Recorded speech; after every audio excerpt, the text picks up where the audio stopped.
Hello my dear students and all the viewers. I am your Chandan San and today I am here to start a new which is from the poetry section of the class 10. The name of the poem is Ode on Solitude, composed by a very great and popular British poet Alexander Pope.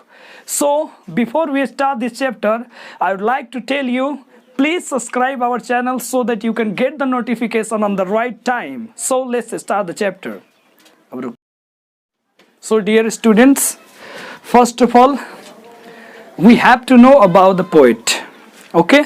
So आइए देखते हैं poet कौन है और उनके जीवन से related कुछ मुख्य तथ्य। तो जैसा कि देख सकते हैं पोएम का नाम है odd on solitude.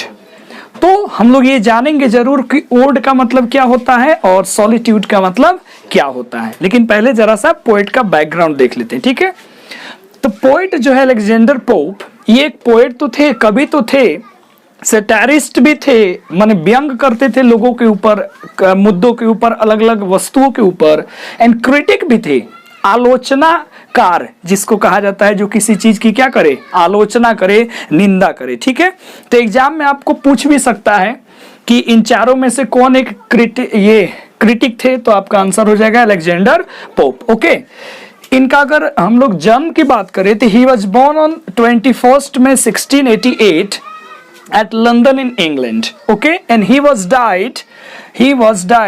died on 30th May 1744 in also England. Okay, तो इनका ये जन्म और मरण था।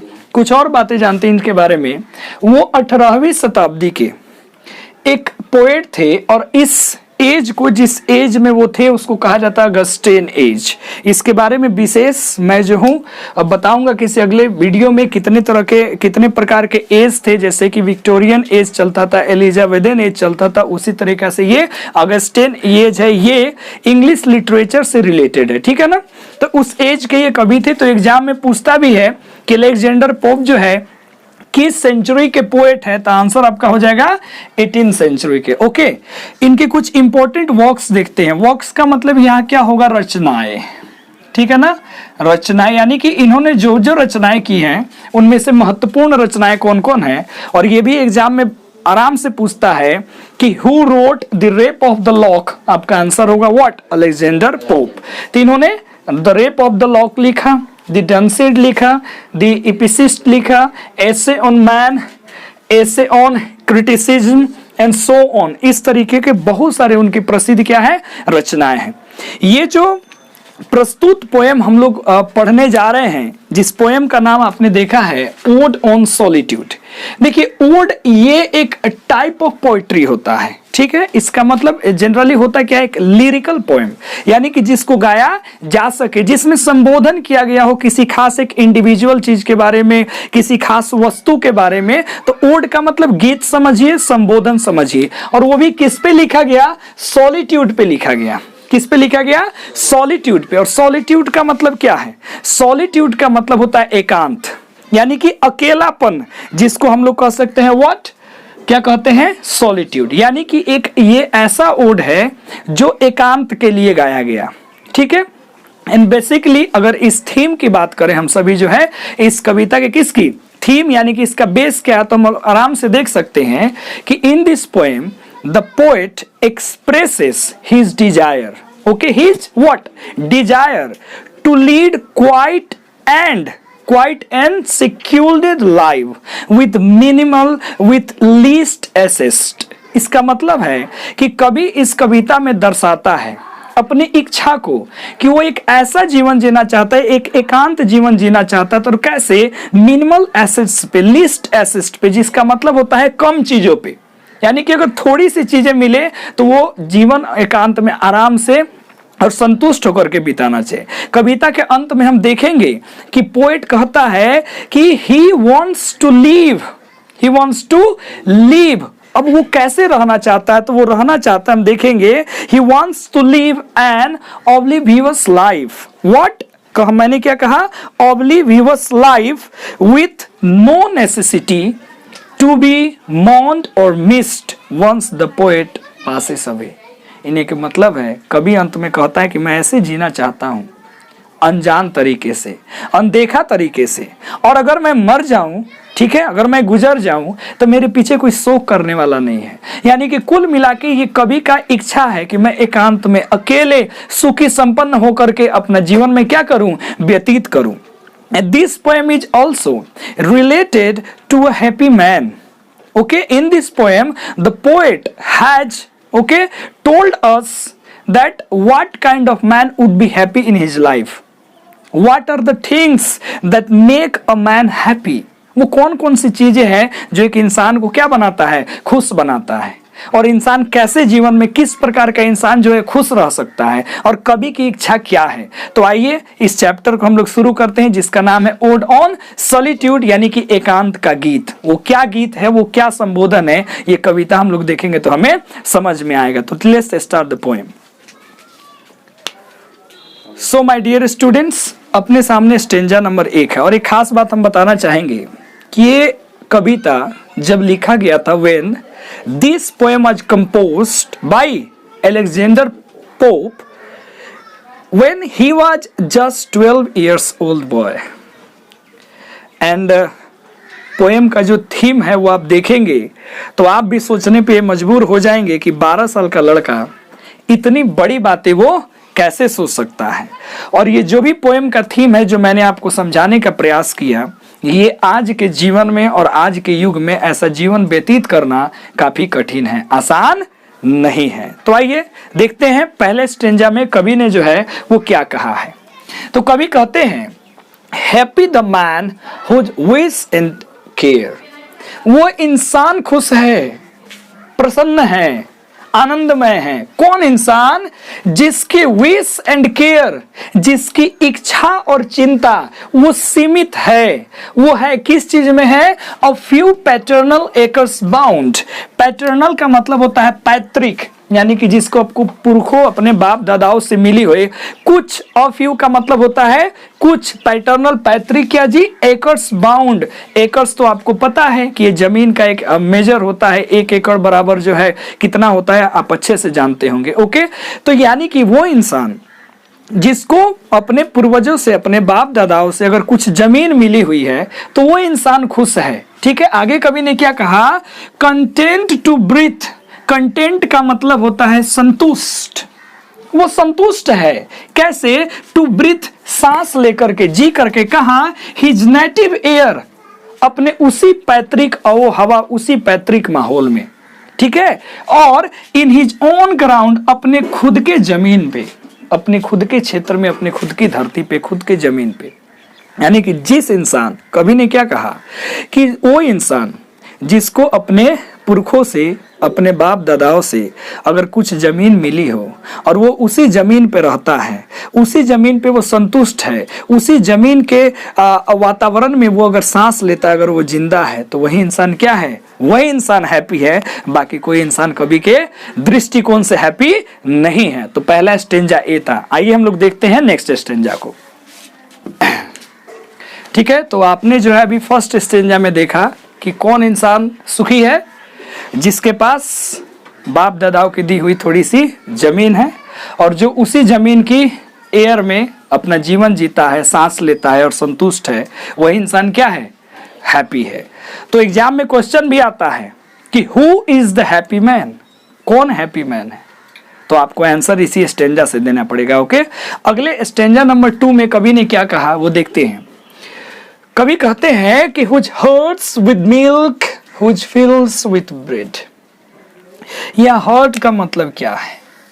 ठीक है, और यहां में समझना पड़ेगा ब्रेड का मतलब क्या है। ब्रेड मतलब रोटी नहीं, ब्रेड का मतलब है अनाज। यहाँ क्या है? अनाज। ठीक है, तो इसको अगर हम लोग देख ले तो ये तो हमें मिल गया क्या हुआ? अन्न, अनाज वगैरह। और हर्ट्स मतलब मवेशी। क्या हुआ? मवेशी। कौन मवेशी? जो मिल्क देते हैं, गाय भैंस बकरी, बकरी से भी तो मिलता है ना। ठीक है, तो क्या कहा? यानी कि एक इंसान जिसके पास तो थोड़ी बहुत जमीन है बाप दादाओं की, उसके पास, उसके बाद जो है उसके पास क्या क्या है? तो कवि का मानना है कि उस इंसान के पास whose herds with milk, यानी कि दूध देने के लिए उसके पास मवेशी हो। क्या हो? मवेशी हो। हुज फिल्स विद ब्रीड, और जो उसके खेत खलियान है वहां से उसे क्या मिल रहा है? अनाज मिल रहा है। इसे सुखी संपन्न बात क्या हो सकता है? आगे कभी कहते हैं कि हुज फ्लॉक्स, फ्लॉक्स का मतलब हो गया भेड़। क्या हो गया? भेड़ बकरियां, ठीक है, भेड़ वगैरह जिससे जो है आपको भी पता है वस्त्र तैयार किए जा सकते हैं उसके ऊन से। तो उन्होंने कहा whose flocks supply him with attire. Attire का मतलब होता है पोशाक या वस्त्र। क्या होता है? पोशाक या वस्त्र। यानी कि कभी कहते हैं कि वो इंसान जिसके पास दूध के लिए मवेशी हो, अनाज के लिए खेत हो, और कपड़े पोशाक तैयार करने के लिए क्या हो? भेड़ हो, वही इंसान हैप्पी है। और उन्होंने क्या कहा? हुज ट्रीज, जिसके पेड़ इन समर, गर्मी में, एल्ड हिम शेड, उसे छाया दे दे, एंड विंटर, उसको आग से बचने के लिए लकड़ी दे दे। यानी कि ये जो ट्रीज है ना, इससे उसको दो चीजें मिल रही है। एक तो इसको शेड मिल रहा है और दूसरा उसको क्या मिल रहा है? ठंडी में जलावन के लिए उसको लकड़ियां मिल रही है। यानी कि शेड से वो तो समर में रह गया और इसके विंटर में फायर से वो रह गया। तो इस प्रकार अब सोचिए इंसान को चाहिए क्या जीने के लिए? अनाज मिल ही गया, दूध मिल ही गया, वस्त्र मिल ही गया, ठीक है, गर्मी में जो है छांव मिल ही गया, और ठंड से बचने के लिए लकड़ी मिल ही गया, ठीक है। तो इसी इंसान को, इसी आदमी को, इसी मैन को कवि ने क्या कहा कि वो क्या है? वो हैप्पी है। तो ये रहा स्टेंजा नंबर फर्स्ट और स्टेंजा नंबर सेकंड। आइए देखते हैं अंतिम स्टेंजा को, जो कवि की इच्छा क्या है, कवि क्या चाहता है। तो let's start the next stanza. Okay, तो अभी तक जो है आपने स्टेंजा नंबर 1 समझ लिया, स्टेंजा नंबर 2 समझ लिया, स्टेंजा नंबर 3 और 4 की तरफ हम लोग आगे बढ़ते हैं, ठीक है ना। तो ध्यान से बने रहिए ऐसी इंग्लिश क्लासेस के साथ और मजा लेते रहिए, आनंद से पढ़ते रहिए, ठीक है। और वीडियो को बार बार देखिएगा, एक एक वर्ड्स को समझने का प्रयास करिएगा, और घर पे जो है इस चैप्टर को पढ़ के जो भी इसके क्वेश्चन आंसर उसको सॉल्व करिएगा। दिक्कत हो तो हमसे संपर्क करना मत भूलिएगा, ठीक है ना। तो आइए देखते हैं स्टेंजा नंबर 3, ब्लेस्ड। अब इस ब्लेस्ड का मतलब क्या होता है? ब्लेस्ड का मतलब होता है वेरी फेवर्ड एंड फॉर्चुनेट, यानी कि जिसको एकदम आशीर्वाद स्वरूप एकदम सब कुछ मिल गया हो, जिसको किसी चीज की कोई दिक्कत ना हो। तो कवि ने कहा ब्लेस्ड हु कैन अनकंसर्नडली फाइंड। अनकंसर्नडली का मतलब क्या होता है जानते हैं? अनकंसर्नडली का मतलब होता है बेफिक्री से, बिना चिंता से। यानी कि जिसको मिला हुआ है बिना किसी चिंता का, बिना किसी भी बेफिक्र, वो एकदम बेफिक्र है, वैसा उसको आशीर्वाद इंसान को क्या है? मिला। आप सोचिए ऐसा अगर इंसान हो जाए जिसको किसी भी प्रकार का कोई चिंता ही नहीं रहे, उससे हैप्पी आदमी दुनिया में कुछ होगा, ठीक है। और आगे क्या कहते हैं कभी? आवर्स, उस इंसान के घंटे, डेज, उसके दिन, एंड ईयर, उसके साल, स्लाइड सॉफ्ट अवे, आसानी से गुजर जाए। तो वही इंसान तो खुश है ना जिसको दिन बिताने में, घंटे बिताने में, साल बिताने में कोई टेंशन ही नहीं है। उसको ब्लेस्ड है, उसको तो आशीर्वाद मिला हुआ है, भाई तुमको चिंता करना ही नहीं है। तो उसको आसानी से एकदम सॉफ्टली ना वो बीत जाएंगे, सारी चीज अवे हो जाएंगे, सब चीज गुजर जाएंगे। आगे कवि ने क्या कहा? इन हेल्थ ऑफ बॉडी, और शरीर भी पूरा स्वस्थ है। आगे कवि ने क्या कहा? Peace of mind quiet by day, और उसका मन जो है उसमें भी शांति भरा, और पूरा दिन वो शांत रहता है, क्वाइट रहता है, निश्चिंत रहता है। तो उस प्रकार का इंसान ही क्या होता है? पूर्ण रूप से हैप्पी होता है। तो ये स्टेंजा नंबर कितना था? 3rd था। आइए 4th में देखते हैं। कभी कहते हैं साउंड स्लीप बाय नाइट। अब रात की बात कभी करते हैं। साउंड का मतलब क्या होता है? बोलिए। एकदम चैन की नींद। चैन, साउंड का मतलब आवाज नहीं, चैन। जैसे मैं बोलूंगा कि the child is sleeping soundly, तो कुछ लोग समझ क्या लेंगे? बच्चा जो है आवाज कर करके सो रहा है, ये बनेगा। क्या बनेगा? बच्चा चैन से सो रहा है। अगर मैं बोलूंगा आई एम स्लीपिंग साउंडली, तो ये सेंटेंस जी हो सकता है। सोया हुआ आदमी को ऐसे बोलेगा आई एम स्लीपिंग साउंडली, ठीक है। आप बोलो आई वाज स्लीपिंग साउंडली, मैं चैन की नींद सो रहा था। समझ रहे ना चीजों को? तो यहाँ साउंड का मतलब क्या है? चैन। यानी कि वो इंसान हैप्पी है। कौन? साउंड स्लीप बाय नाइट, जिसको रात में गहरी नींद आ जाए। और स्टडी एंड ईज, जो अध्ययन भी करे तो कैसे, आराम से, मजे से, बेफिक्र होकर, जिसको टेंशन ही नहीं है भाई, पढ़ते रहना है, न समय का चिंता है, न किसी चीज का उसको चिंता नहीं है, आराम से एज पे अपने वो स्टडी करे। एंड कवि ने क्या कहा, टुगेदर मिक्स्ड स्वीट रिक्रिएशन, और सब कुछ उसको आनंद भरा मिल जाए, पूरा चीज में क्या है, उसको आनंद ही आनंद है, वही इंसान हैप्पी। और कभी क्या कहते हैं, एंड इनोसेंस, एंड क्या, इनोसेंस, यानी कि जो ये निर्दोषपन है वो उसको कैसे मिला, विथ मेडिटेशन, मेडिटेशन से मिला।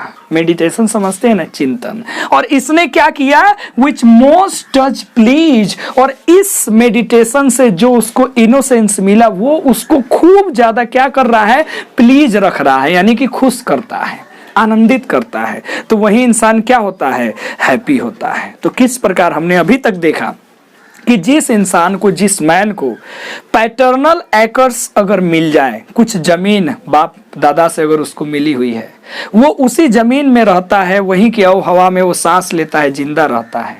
दूध उसके मवेशियों से मिल जाए, और मैंने क्या बोला, वस्त्र उसके भेड़ों से मिल जाए, अनाज उसके कहां से मिल जाए, खेतों से मिल जाए, तो उस इंसान को कोई दिक्कत होगा, वही इंसान सबसे हैप्पी इंसान होगा। तो वही इंसान तो एकांत में होगा। दूसरी बात, कवि ने फिर क्या कहा कि वही इंसान, उसको कोई चिंता नहीं होती, उसके दिन घंटे रात साल कैसे गुजर जाते हैं उसको पता भी नहीं चलता है। फिर कवि ने क्या कहा कि उसका शरीर कैसा रहता है, स्वस्थ रहता है, पूरा दिन वो निश्चिंत होकर के शांत रहता है। फिर कवि ने आगे कहा कि रात में गहरी नींद सोता है और अध्ययन जो है बड़े आराम से करता है। ठीक है, तो इस प्रकार का इंसान ही क्या हो सकता है, हैप्पी हो सकता है। तो आइए हम लोग देखते हैं अगला, और आई होप ये हमारा लास्ट स्टेंजा है पोएम का। ठीक है, आइए लास्ट स्टेंजा देखते हैं। और इस स्टेंजा का मतलब यही है, जीना यहाँ मरना यहाँ, इसके सिवा जाना कहाँ। ये कवि चाहता है कि मैं एक ऐसे एकांत जगह पे जाऊं, ठीक है, मैं रहूं, अपना दिन गुजारूं, रात गुजारूं, जीवन गुजारूं। अगर मैं वहां मर जाऊं, अगर मैं वहां मर जाऊं, ठीक है, तो कोई शोक करने वाला नहीं हो, कोई मौन करने वाला नहीं हो, और मुझे जब दफनाया जाए तो ऐसे जगह पे दफना दिया जाए, ठीक है, जहां किसी को पता ही नहीं लगे कि इस इंसान को दफन कहाँ किया गया हो। यानी कि एक पत्थर भी ये ना बता सके कि मुझे कहाँ दफनाया, मुझे कहाँ लेटाया गया है, मेरी कब्र कहाँ है। कभी इतना एकांत जगह पर जो है जीना चाहता है और हैप्पीली मरना चाहता है। तो इसलिए मैंने कहा जीना यहाँ मरना यहाँ। ये कभी कहते हैं, क्या कहते हैं लास्ट स्टेंजा में, Thus let me live unseen unknown। पूरे स्टेंजा को आप देखेंगे पीछे जाकर के, वीडियो को बैक करके, सबका एक ही तात्पर्य है कि वही इंसान हैप्पी है जिसको कुछ एकड़ जमीन मिला हो, सब उसके खाने पीने का, रहने का पूरा व्यवस्था उसके खुद के जमीन में हो, खुद के घर पे हो, खुद के जो भी आशियाना हो वहां हो, वही इंसान हैप्पी है। तो इसलिए कवि का क्या मानना है, कवि कैसे जीना चाहते हैं, उसी इंसान की तरह हैप्पीली एकांत में। इसीलिए तो पोएम का नाम है ओड ऑन सॉलिट्यूड। तो कवि क्या कहते हैं, दस अतः लेट मी लिव, भाई मुझे जीने दो। कैसे, अनसीन अननोन, अनदेखा अनजाना, यानी कि मैं ऐसे जगह पे जाकर के रहूं, ऐसे जीऊं, ऐसे अपना जीवन बिताऊं कि ना कोई मुझे जाने और ना ही कोई मुझे देख पाए। मतलब एकांत, एकदम एकांत में। ठीक है, अब इसका मतलब तो एक ही है कि कभी चाहते हैं कि हिमालय पर्वत पे जाकर के रह जाए, वही ना लोग नहीं देख पाएंगे। चलिए जोक सपाट पोएम को आगे बढ़ाते हैं। अगले लाइन में कवि ने क्या कहा, दस अनलैमेंटेड। अनलैमेंटेड का मतलब क्या होता है, अनमोन्ड, यानी कि जिसका कोई शोक विलाप ना करे। अनलेमेंटेड लेट मी डाई, मुझे मर जाने दो। कैसे, अनलेमेंटेड, अनमोन्ड, कि मेरे लिए कोई विलाप ना करे, कोई रोए नहीं, कोई शोक ना करे। कभी ऐसे मरना चाहता है। ठीक है, फिर कवि ने लास्ट में क्या कहा, स्टील फ्रॉम द वर्ल्ड, दुनिया से मुझे चुरा लो, मैं दुनिया से एकदम अलग हो जाऊं। कैसे, and not a stone tell where I lie, और वहां मुझे दफना दिया जाए कि एक पत्थर भी मेरा पता नहीं बता पाए कि मुझे दफनाया कहां गया है।